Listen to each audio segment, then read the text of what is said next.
ஆக்சுவலாக இன்னும் மேடையில் பார்த்தீங்கன்னா இன்னும் வந்து 5 பேர் இருக்கிறாங்க. இந்த 5 பேரும் பேச வச்சா என்னன்றது அவங்களுக்கும் தெரியும், நமக்கும் தெரியும். ஏன்னா பெருமாள் குமாரசாமியோட ஒவ்வொரு வார்த்தைகளும் முத்துமணி மாதிரி இருக்கும். ஏன்னா அவருடைய வார்த்தைகள் வாட்ஸ்அப்பில் கேட்க அவ்வளோ அழகாக இருக்கும். நேரடியாக கேட்கணும் ஆசை. நம்ம விஸ்வநாச புகழ் அண்ணன் நம்முடைய மன்னாடி மணியனும் பேசணும். அதுக்கடுத்து இன்னும் வந்திருக்கக்கூடிய தண்டபாணி அண்ணன், இதுக்கடுத்து நம்ம நவசமாஜோட முன்னாள் நிர்வாகி தற்போது சென்னை மாவட்ட தலைவர் தஞ்சையிலேருந்து வந்து தஞ்சாவூர் கும்பகோணம் தானே சிதம்பரம் கும்பசாமி வந்துருக்காங்க. ஆனால் இதெல்லாம் இன்னும் பேசுறதுன்னா 2 மணி ஆயிடுச்சு. நிறைய சொன்னாரு, இந்த குமாரனா இருக்கிறாரு. அதனால வந்து அவர் குமாரனை ஒரு 2 நிமிஷம் பேசுறேன்னு இருக்காரு. பேசுறதுக்கு அப்புறம் தீர்மானத்தை நான் படிச்சிடுறேன். 2வது இந்த மாநாடோட நோக்கம் வந்து நான் அந்த புரிதல் வந்து சொல்லணும். இப்போ எல்லாருடைய கருத்துக்கள் சொல்லியிருக்கிறாங்க. எல்லாருமே அரசியல் சார்ந்து இப்போ தலைவர் கண்ணன் 50 நிமிஷம் எல்லாமே சொல்லியிருக்கிறாங்க. இருந்தாலும் அதுக்கு நிறைவான ஒரு விஷயத்தை நான் சொன்னால் மட்டும்தான் எல்லாத்துக்குமே இந்த மாநாடு எதுக்காகன்றது தெரியும். ஏன்னா இன்னும் பேச பேச நான் மேடையில் இருக்க மட்டும் தப்பாக நினச்சிடாதீங்க.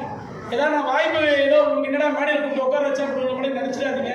சூழல் கொஞ்சம் ஏன்னா 2 மணி ஆகிடுச்சு, எல்லாருமே பசியில் இருக்கிறாங்க. 2வது ஒரு கடனுக்குள்ள ஜனங்க போயிட்டாங்கன்னா நான் செஞ்ச சாப்பாடும் வேஸ்ட்டாக போயிடும்.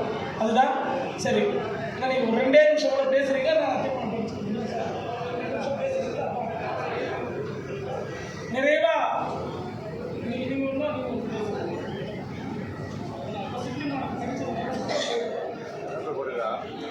இன்று தற்போது மருத்துவ முரசு ஆசிரியர், மிகச்சிறந்த ஒரு மூத்த சமுதாயத்தினுடைய மூத்தவர் அண்ணன் திரு மயிலையம் குமார் அவர்கள் 2 நிமிடம்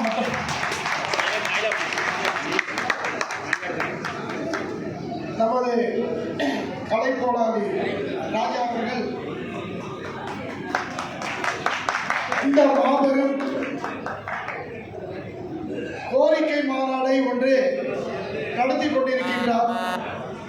அவருக்கு நம்ம மருத்துவ சமுதாயத்தின் சார்பாக, உங்கள் சார்பாகவும் நம் சமுதாயத்தின் சார்பாகவும் நன்றியை தெரிவித்துக் கொள்கிறோம்.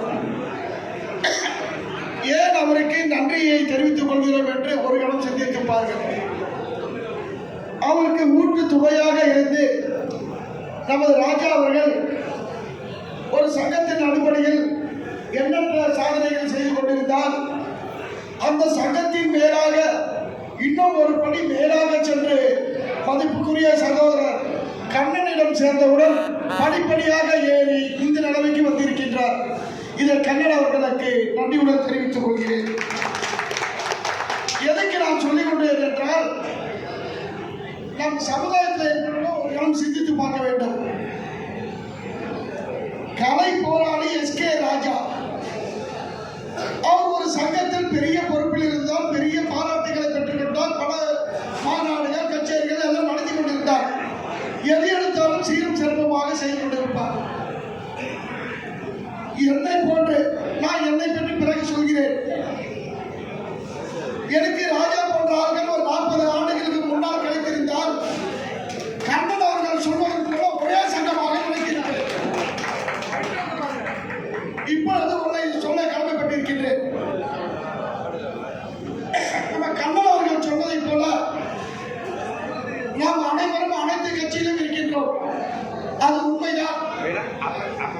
அதே போல நம்ம கண்ணன் அவர்களுக்கும் நம்முடைய நடேசன் அவர்களுக்கும் நான் திராவிட முன்னேற்ற கழகத்தை சேர்ந்தவர்கள் சில பேருக்கு தெரியாது, சில பேருக்கு தெரியும். மயிலாப்பூரிலே எனது மனைவி 2 முறை கவுன்சிலராக இருந்தார். நான் டிஎம்கே பகுதி செயலாளராக இருந்தேன். எந்த சமுதாயத்துக்கு எந்த சொந்தத்தையும் அனுமதித்தது இல்லை. என்னை கூப்பிட்டு சமுதாயம் பெரியதா கட்சி பெரியதா என்றால் எனக்கு